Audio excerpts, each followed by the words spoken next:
أعوذ بالله من الشيطان الرجيم بسم الله الرحمن الرحیم۔ عیسیٰ بن طلحہ نے بیان کیا، انہوں نے حضرت معاویہ بن ابی سفیان رضی اللہ تعالی عنہ کو مؤذن کی طرح کہتے سنا، اشہد ان محمد رسول اللہ تک۔ یحییٰ نے کہا، مجھ سے میرے ایک بھائی نے کہا، جب مؤذن نے حی علی الصلاۃ کہا تو حضرت معاویہ رضی اللہ تعالی عنہ نے لا حول ولا قوۃ الا باللہ کہا اور کہنے لگے، میں نے تمہارے نبی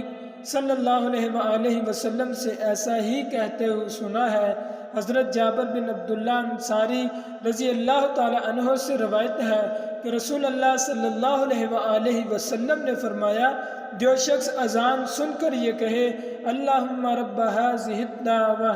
آخر تک ترجمہ، اے میرے اللہ جو اس پوری پکار کا رب ہے